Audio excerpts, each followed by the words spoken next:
Imagine uma pessoa em frente a uma porta aberta. Não há trancas, não há correntes. A saída está ali, clara, iluminada. E mesmo assim ela não atravessa. Seus pés pesam como chumbo. O corpo treme, não de frio, mas de medo. O medo não é da liberdade. O medo é do vazio que pode existir do lado de fora. Então ela fica.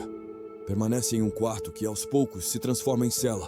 Não por causa das paredes, mas por causa da crença de que sem o outro, ela deixa de existir. Essa é a cena invisível da dependência emocional. Uma prisão sem algemas, sustentada por um medo antigo, o medo do abandono. Hoje, vamos mergulhar no lado oculto da dependência emocional. Vamos abrir primeiro a porta da psicanálise, que revela que essa dependência não é fraqueza, nem carência em excesso, mas um pacto silencioso feito lá atrás, na infância, com o amor e com a sobrevivência. E para entender isso, precisamos voltar ao começo, ao momento em que o ser humano descobriu que não podia viver sozinho. Freud dizia: o bebê nasce em estado de desamparo radical. Ele não sobrevive sem o outro. Precisa do colo, do alimento, do olhar. O mundo, para ele, é insuportável sem uma presença que acolhe. Esse primeiro vínculo é o protótipo de todos os vínculos futuros. É a primeira lição sobre o que significa amar e ser amado. Se esse cuidado inicial é consistente, a criança aprende uma verdade simples e poderosa. Eu posso existir porque alguém estará lá quando eu precisar. Mas quando esse cuidado falha, quando é instável, ausente, frio ou condicionado, o bebê registra outra mensagem. Se eu não agradar, eu perco. Se eu chorar demais, eu sou demais. Se eu for eu mesmo, corro o risco de ficar sozinho. Essa mensagem não desaparece com o tempo. Ela se torna o fundamento invisível das relações adultas. E assim, o adulto dependente não busca apenas companhia. Busca, desesperadamente, reparar a cena original da ausência. A psicanálise nos mostra que a dependência emocional é, em sua raiz, um trauma de abandono. Não necessariamente um abandono literal, como a perda de um pai ou uma mãe, mas um abandono sentido. O olhar que não estava lá quando deveria, o abraço que foi negado, o amor que vinha condicionado ao desempenho. Esse trauma pode criar uma ferida silenciosa, a convicção de que o mundo é um lugar inseguro e de que estar só equivale a não existir. Por isso, na vida adulta, a dependência emocional não é apenas desejo de afeto. É uma estratégia psíquica de sobrevivência. Se eu segurar o outro, eu não revivo aquele buraco. Mas segurar o outro tem um preço. Muitas vezes, significa soltar a si mesmo. Winnicott falava do falso self, uma identidade construída para agradar, para garantir que o vínculo não se quebre. A criança percebe: se eu mostrar minha raiva, vou perder. Se eu mostrar minha tristeza, vou ser rejeitado. Se eu mostrar minha necessidade, vão me chamar de fraco. Então, aos poucos, ela veste uma máscara. A do bom menino, da filha perfeita, da criança forte. Essa máscara a protege do abandono, mas também a afasta de quem ela realmente é. Na vida adulta, esse falso self continua ativo. Na dependência emocional, ele aparece em frases como: eu aceito qualquer coisa, desde que você fique. Eu não vou mostrar o que eu sinto de verdade, para não correr o risco de ser deixado. Eu faço o que você quiser, contanto que não me abandone. A dependência não é amor.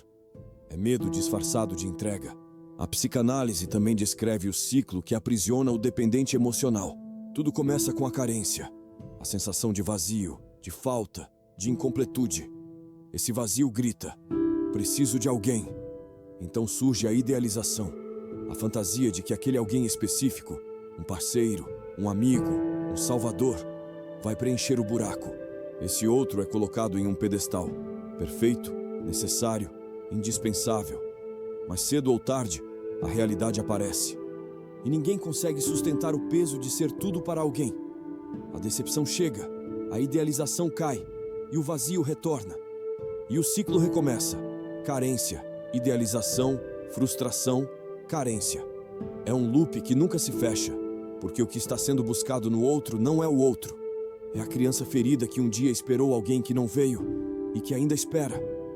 E é justamente por isso que a dependência emocional é tão poderosa. Ela não está enraizada no presente, Mas no passado, você não está se agarrando só à pessoa que tem ao lado hoje. Você está, sem perceber, se agarrando ao fantasma do abandono que vive dentro de você. A psicanálise nos obriga a encarar uma verdade dura. Na dependência emocional, o amor e o medo andam juntos.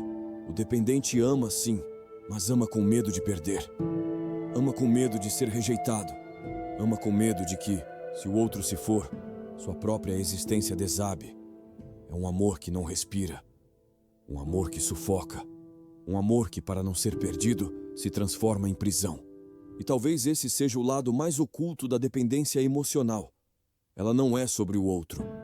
Ela é sobre o abandono inscrito no inconsciente, que insiste em se repetir até ser reconhecido. Mas se a psicanálise mostra o porquê dessa prisão, a neurociência nos mostra o como ela acontece dentro do corpo e do cérebro. Se a psicanálise revelou a ferida invisível do abandono, a neurociência nos mostra como essa ferida não fica apenas no campo emocional. Ela se inscreve no corpo. Ela remodela o cérebro. Ela transforma o amor em algo que, muitas vezes, funciona como um vício. Estudos mostram que o apego humano ativa os mesmos circuitos cerebrais ligados às dependências químicas. Quando você se conecta a alguém, o cérebro libera dopamina, que gera prazer e motivação, e ocitocina, que cria sensação de confiança e vínculo. É por isso que estar com quem você ama traz calma, aconchego, até euforia. Mas na dependência emocional, esse circuito se desregula. O outro deixa de ser apenas companheiro. Passa a ser a fonte principal de regulação emocional. Assim como uma droga, a presença do outro gera alívio imediato. E a ausência gera abstinência. Você não sente apenas saudade, você sente dor real. A neurociência descobriu algo impressionante. As áreas do cérebro que processam a dor da rejeição social são as mesmas que processam a dor física. Ou seja, quando alguém dependente é ignorado, rejeitado ou abandonado, o cérebro interpreta como se estivesse sendo ferido. Não é drama, não é sensibilidade demais, é dor de verdade. Esse é um dos motivos pelos quais sair de uma relação de dependência parece impossível, porque não é só emocional, é neuroquímico, é o corpo inteiro gritando por alívio. E o que mantém essa dor ativa é o jogo cruel entre dopamina e expectativa. O cérebro dependente não se alimenta apenas da presença do outro, mas também da expectativa dessa presença. Uma mensagem de texto, um olhar, uma promessa de encontro. Tudo isso libera pequenas doses de dopamina, criando o mesmo mecanismo de reforço que vemos em jogos de azar. A incerteza aumenta o desejo, e cada pequena recompensa mantém o cérebro preso ao ciclo. É por isso que o dependente emocional muitas vezes não consegue se desligar, mesmo de relações que machucam, porque não está preso só à pessoa. Está preso ao circuito de recompensa que essa relação ativa. É um vício invisível. A droga não está em uma substância, mas no olhar de alguém. Mas não é só dopamina e ocitocina que estão em jogo. A dependência emocional também ativa níveis crônicos de cortisol, o hormônio do estresse. O medo constante de perder o outro coloca o corpo em estado de alerta. O coração acelera, o sono se fragmenta, os músculos se contraem. É como viver em vigília permanente. E o corpo humano não foi feito para viver em alerta contínuo. A dependência emocional, então, não fere apenas a mente. Fere também o organismo. Adoece o corpo com a mesma força que adoece a alma. Mas se a neurociência nos mostra o mecanismo, ainda falta o sentido. E é aqui que entra Jung, com seu olhar simbólico.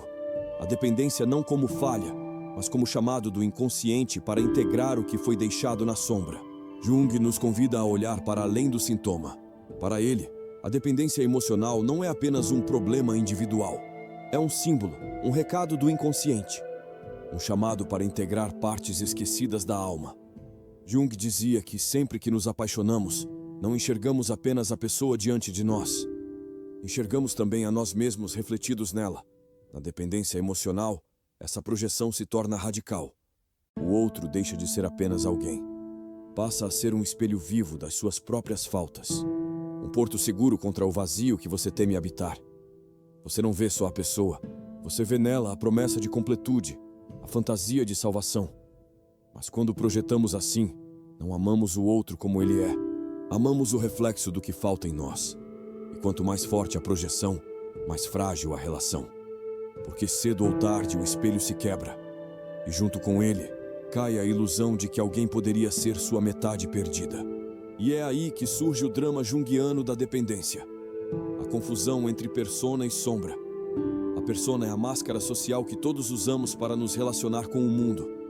Ela não é falsa em si mesma, é necessária para a vida em comunidade. Mas quando confundimos a persona com nossa essência, ela se torna uma prisão. O dependente emocional constrói uma persona marcada pela frase: eu preciso ser o que o outro espera, para que ele não vá embora. É uma persona servil, moldada, sempre pronta a ceder.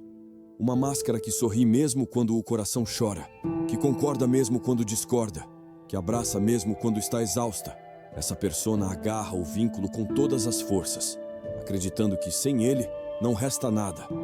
Mas quanto mais ela se apega, mais distante fica do self verdadeiro. Aquela parte profunda, espontânea, autêntica, que não precisa de aprovação para existir. O problema é que, quanto mais a persona domina, mais a sombra cresce. A sombra, em Jung, é tudo aquilo que você rejeita ou esconde em si. No caso da dependência emocional, a sombra guarda justamente aquilo que a persona não permite mostrar. Por exemplo, a raiva de ser desvalorizado, a solidão que você não quer encarar, a força de ser autônomo, sufocada pelo medo de perder, o desejo de viver por si mesmo, esmagado pelo pavor da rejeição. A sombra não desaparece só porque você a esconde. Ela volta.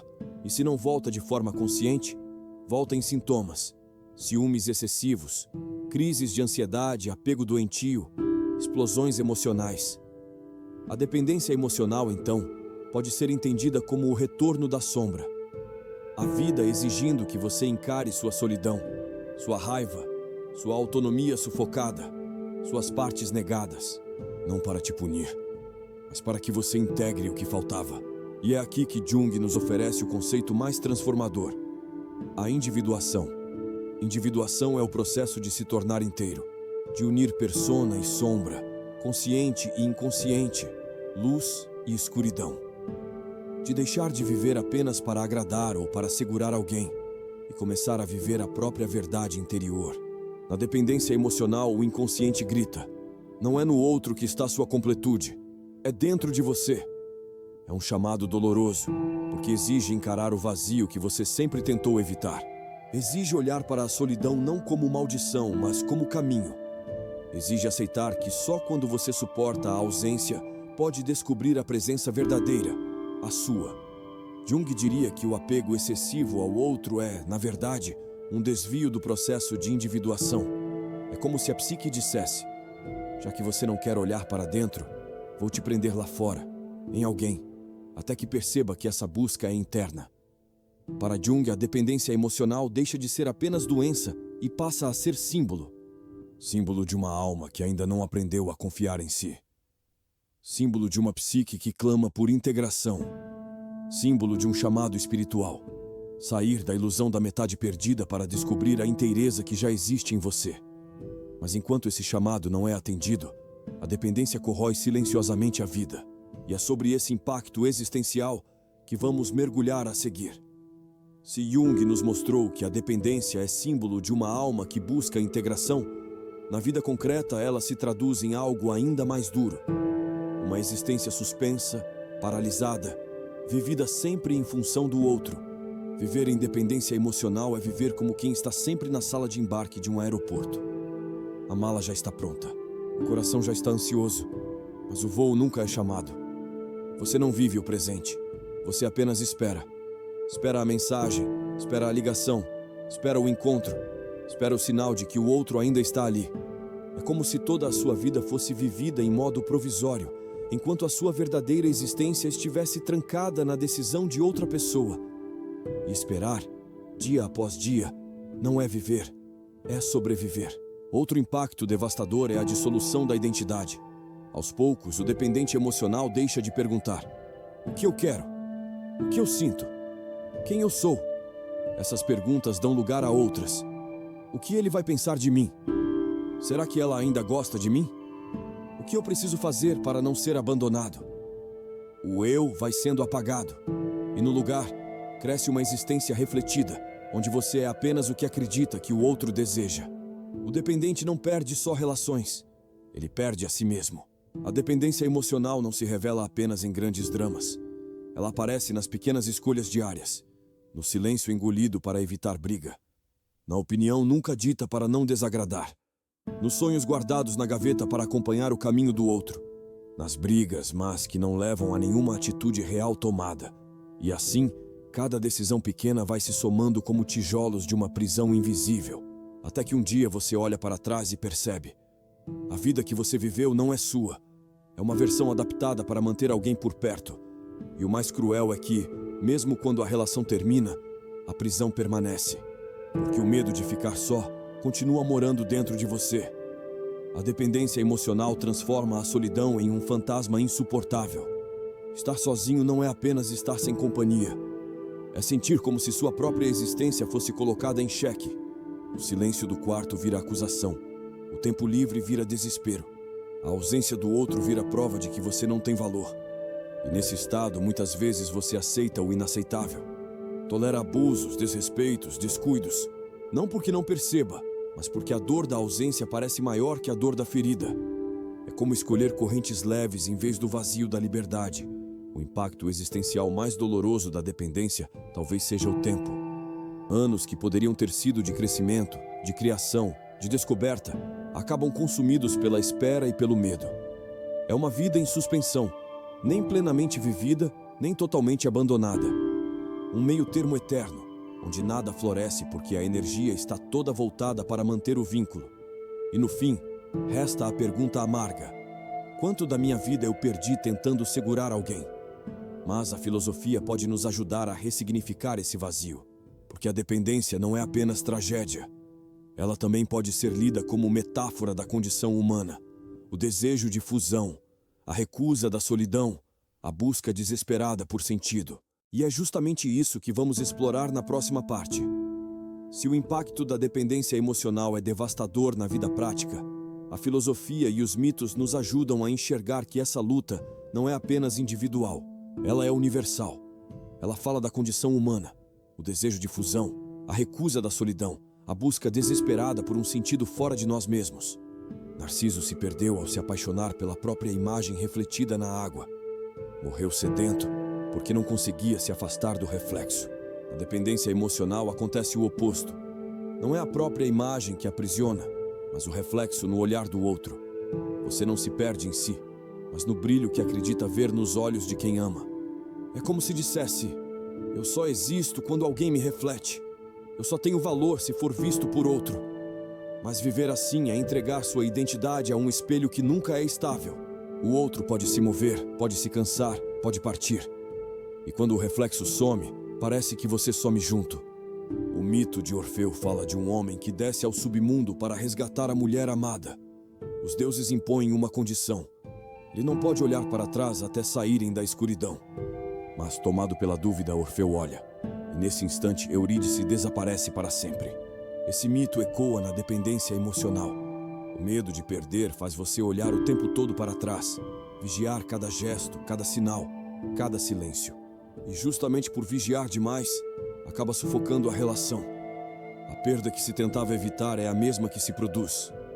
Na ânsia de segurar, você perde. Na ânsia de controlar, você dissolve aquilo que queria proteger. Para filósofos existencialistas como Sartre, Kierkegaard e Camus, o ser humano nasce condenado à liberdade. Estamos lançados no mundo sem garantias, sem roteiro pronto, sem certezas. E essa condição gera angústia, um vazio existencial que todos carregamos. A dependência emocional é, em parte, uma recusa desse vazio. Em vez de encarar a solidão fundamental da existência, buscamos alguém que a preencha. Mas ninguém pode, porque esse vazio não é defeito. Ele é parte do que significa ser humano. E talvez a maturidade seja justamente aprender a habitar esse vazio. Não como condenação, mas como possibilidade de criação. Não como falta, mas como espaço onde podemos inventar a nós mesmos. Platão, em seu mito do andrógeno, dizia que os humanos eram seres completos, redondos, até que os deuses os dividiram ao meio. Desde então, cada um de nós vive buscando sua metade perdida. Esse mito, belo e poético, ainda habita nosso imaginário, mas pode ser também uma armadilha. Porque ao acreditar que precisamos de uma metade para sermos inteiros, esquecemos que já carregamos em nós todas as partes que precisamos integrar. A dependência emocional é a versão dolorosa desse mito. A ilusão de que o outro é a metade que nos falta. Mas no fundo, o que falta não está fora. Está dentro, na parte de nós que não ousamos reconhecer. A filosofia também nos ensina que o vazio não é apenas ausência. Ele pode ser portal. Portal para a criação, para a liberdade, para a reinvenção. A dependência tenta fugir desse vazio, mas acaba presa nele. Já a coragem de encarar a solidão pode transformar o nada em possibilidade. É quando você olha para o abismo e descobre que não precisa preenchê-lo com outro, mas pode atravessá-lo e descobrir a si mesmo do outro lado. E é nesse ponto que podemos unir tudo o que vimos até agora. A psicanálise revelou a ferida do abandono. A neurociência mostrou o corpo em abstinência. Jung trouxe o símbolo da persona e da sombra. E a filosofia iluminou o vazio como condição humana. Tudo isso nos leva à síntese. A dependência emocional não é apenas fraqueza, é um chamado. Depois de atravessarmos a psicanálise, a neurociência, o olhar de Jung e as metáforas filosóficas, podemos finalmente enxergar o quadro inteiro. A dependência emocional não é apenas uma fraqueza de caráter. Não é carência em excesso. Não é drama. Ela é, na verdade, um mapa invisível. Um roteiro da alma que aponta para 3 verdades fundamentais. A psicanálise nos mostrou que, por trás da dependência, existe sempre uma cena primária. Um amor que falhou, um olhar que não veio, um abandono sentido. É essa ferida que ecoa em cada relação posterior. Você não se apega apenas ao parceiro ou ao amigo. Você se apega ao fantasma daquele vazio inicial, com medo de revivê-lo. Reconhecer isso não é culpar o passado, mas perceber que o fio que te prende hoje começou lá atrás. A neurociência revelou que a dependência não é só emocional, mas também biológica. Seu cérebro se acostumou a viver como em um vício, a presença do outro como euforia, a ausência como abstinência. Esse ciclo de dopamina, ocitocina e cortisol mantém você em alerta constante, e o corpo passa a confundir amor com sobrevivência. Mas o que o corpo aprendeu, o corpo também pode desaprender, com consciência, novos vínculos e experiências que mostrem que solidão não é morte. O olhar de Jung nos mostrou que a dependência é símbolo de algo maior. A tentativa de buscar fora aquilo que só pode ser integrado dentro. A persona que agrada, a sombra que é negada, o self que pede para emergir. A dependência é, no fundo, o grito da alma. Não me deixe viver apenas pelo reflexo do outro. Me permita ser inteiro em mim mesmo. A grande revelação é que a dependência não é apenas prisão. Ela é também mensagem. É como um sinal de trânsito piscando no inconsciente dizendo: há algo em você que precisa ser olhado. Há uma solidão que precisa ser atravessada. Há uma inteireza que precisa ser descoberta. O paradoxo é que, justamente no lugar onde você se sente mais fraco, está escondido o convite mais poderoso para se tornar inteiro. A filosofia nos lembrou: o vazio não é só falta, é também portal. Na dependência, você tenta fugir desse vazio, entregando-se ao outro como preenchimento, mas ao invés de ser preenchido, você se perde ainda mais. A transformação começa quando você decide não fugir do vazio, mas habitá-lo, sentar-se com ele, respirar dentro dele e, a partir desse espaço, criar algo novo. É assim que a solidão deixa de ser maldição e se torna liberdade. É assim que o silêncio deixa de ser acusação e se torna escuta. É assim que a dependência deixa de ser prisão e se torna caminho. E é nesse ponto que chegamos à virada final. A dependência emocional não precisa mais ser a história que te prende. Ela pode ser a história que te desperta. Você passou a vida acreditando que precisava segurar alguém para não desmoronar. Mas o que você precisa, na verdade, é aprender a segurar a si mesmo. O lado oculto da dependência é que ela não veio para te punir. Ela veio para te mostrar que você não pode mais fugir do encontro mais difícil de todos, o encontro com você. E talvez essa seja a libertação verdadeira. Não esperar que alguém venha te completar, mas descobrir que você já nasceu inteiro. Se esse vídeo falou com você, escreva nos comentários a frase: eu escolho aprender a viver comigo.